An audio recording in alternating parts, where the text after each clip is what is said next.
வணக்கம் நண்பர்களே, நீங்கள் பார்த்து கொண்டிருப்பது உங்கள் ஆர்க்பிளாஷ் ரிவ்யூ. சரி வாங்க வீடியோக்குள்ளே போவோம்.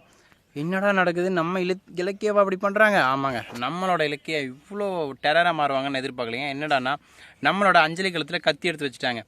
உண்மையை சொல்லுடி, என்ன பண்ண அப்படின்னு சொல்லிட்டு கத்தி எடுத்து வச்சுட்டாங்க. ஏன் அப்படி வச்சாங்க, எதனால் வச்சாங்க அப்படின்ற ஃபுல் வீடியோ நான் தெளிவாக சொல்கிறேன். மறக்காமல் வீடியோ ஸ்கிப் பண்ணாமல் பாருங்கள். என்ன நடந்துச்சுன்னு பார்த்தீங்கன்னா, நம்ம வசந்த் வந்து நம்ம இலக்கியாவுக்கு கால் பண்ணி சொல்ல, இப்படி தான் மாமாவுக்கு ஆக்சிடென்ட் ஆகிடுச்சு, அவர் வீட்டில் இருக்கார், சீக்கிரம் வாங்க ஹாஸ்பிட்டல் போயிட்டு வந்துட்டோன்னு சொல்ல, நேராக இலக்கியா வீட்டுக்கு போகிறாங்க. போயிட்டு மாமா வீல் சைடில் இருந்து மாமாவை பார்த்துட்டு, மாமா என்னாச்சு யார் உங்களை இப்படி பண்ணது எப்படின்னு கேட்க, உடனே அதுக்கு நம்ம வசந்த் சொல்கிறான், எனக்கும் தெரியாதுக்கா, அஞ்சலி தான் ஃபோன் பண்ணி சொன்னான், மாமாவுக்கு இப்படி ஆகிடுச்சு, ஹாஸ்பிட்டல்லேருந்து வீட்டுக்கு வந்துட்டோம், கிளம்பி வாங்க அப்படின்னு சொல்லிட்டாங்க.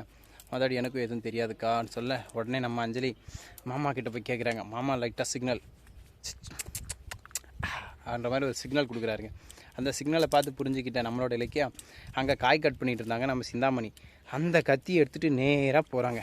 எங்கடா போகிறாங்கன்னு பார்த்தா நம்மளோட அஞ்சலிக்கிட்டே போனது மட்டும் இல்லாமல் அஞ்சலி கழுத்தில் கத்தியை வச்சு ஒரே புடி தாங்க. சொல்லுடி, உண்மையை சொல், என்ன பண்ண, எது பண்ண, என்ன ஆச்சு அப்படின்னு சொல்லி மிரட்ட, என்னவே பண்ணுறேன்னு தெரியாமல் அஞ்சலி ஒரு கட்டத்துக்கு மேலே உளறி உண்மையை சொல்லிடுறாங்க. நான் என்னை வீட்டை விட்டு வெளியே போக சொன்னார், நான் முடியவே முடியாதுன்னு சொல்லிட்டு இருந்தேன்.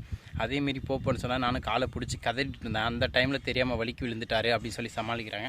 சின்னமணி இதுக்கு ஜாலரா தட்டுறாங்க. ஆமாம், இதுதான் நடந்துச்சு, இதை வெளில சொன்னால் எப்படி, அதனால தான் நான் எதுவும் சொல்லலைன்னு சொல்ல, இதை கேட்ட நம்ம இலக்கியா ஓ அப்படியா அப்படின்னு சொல்லிட்டு இவங்க மேலே போலீஸில் கம்ப்ளைண்ட் பண்ணுற முடிவு பண்ணி கௌதம் கால் பண்ணி சொல்கிறாங்க.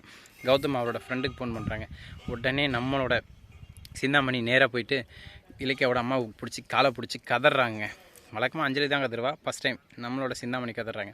இதெல்லாம் பார்த்து நம்மளோட இலக்கிய மனசு மாறுவாங்கன்னு எதிர்பார்த்துங்க. ஆனால் மனசு மாறலைங்க. நான் விடுறதா இல்லை, இதுக்கு ஒரு முடிவு கட்டி ஆகணும். ஸோ மறுகையா டர்கையா அப்படின்ற மாதிரி போலீஸ் கம்ப்ளைண்ட் பண்ணி சொல்லிடுறாங்க. உடனே போலீஸ் வராங்க. வந்தவொடனே நம்ம இலக்கியாவை அரெஸ்ட் பண்ணிட்டு போகிறாங்க. இலக்கியாவால் அஞ்சலி அரெஸ்ட் பண்ணிவிட்டு உள்ளே தூக்கி போடுறாங்க. உள்ளே போட்டு மீதி இட்டி நீட்டிச்சா உண்மை வரும்னு சொல்லி தூக்கிட்டு போகிறாங்க. இன்னொரு பக்கம் நம்ம சிந்தாமணி துணை கூப்பிட்டு போகிறாங்க. இதுக்கப்புறம் என்ன நடக்கும், இனிமேலாவது அஞ்சலி திருந்து வரலாம், இல்லை ஜெயிலே உள்ளே போட்டுருவாங்களா, வெளியே கொண்டு வருவாங்களா, இந்த மாதிரி நிறைய சஸ்பென்ஸோடு நான் அந்த வீடியோவை முடிக்கிறேன். ஸோ நண்பர்களே, என்னோடய வீடியோ பிடிச்சிருந்தா மறக்காமல் சப்ஸ்கிரைப் பண்ணுங்கள், லைக் பண்ணுங்கள், ஷேர் பண்ணுங்கள், கமெண்ட் பண்ணுங்கள். இன்னொரு விஷயம் சொல்லி ஆனுங்க, இங்கே உட்காந்துட்ருக்கான் பார்த்தீங்களா, என் ஆறுயிர் தம்பி, அந்த மானங்கெட்டவன் கிட்டத்தட்ட 2 மணி நேரமாக இப்படி தாங்க உட்காந்துட்ருக்கான். வீடியோ போடுறான்னு ஏன் உயிரை வாங்கிட்டு என்ன போட சொல்லிட்டு அவன் போடவே இல்லை. ஏன் உட்காந்துட்ருக்கான், எதுக்கு உட்காந்துட்ருக்கான்னு எனக்கும் தெரியல. நானும் ஏன் வீடியோ போடுறேன், எதுக்கு போடுறேன்னு ஒன்றும் புரியலைங்க. வாழ்க்கை ஏன் இப்படி போகுதுன்னே தெரியல. என்னடா காசு சம்பாதிக்கிறது தான் போடுறேன்னு சொல்கிறான். ஸோ நண்பர்களே, என்னோடய வீடியோ பிடிச்சிருந்தா ஒன்று சொன்னதான் மறக்காமல் சப்ஸ்கிரைப், லைக் அண்ட் ஷேர் பண்ணுங்கள். Thank you so much. Tata, see you, bye bye. சொல்கிறதுக்கு முன்னாடி இன்னொரு விஷயம் உங்களுக்கு காட்டி ஆகணும்.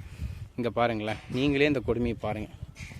இதெல்லாம் வாழ்க்கையில் உருப்பிடுமா, இல்லை இது ஏதாவது தேருமா பாருங்கள்.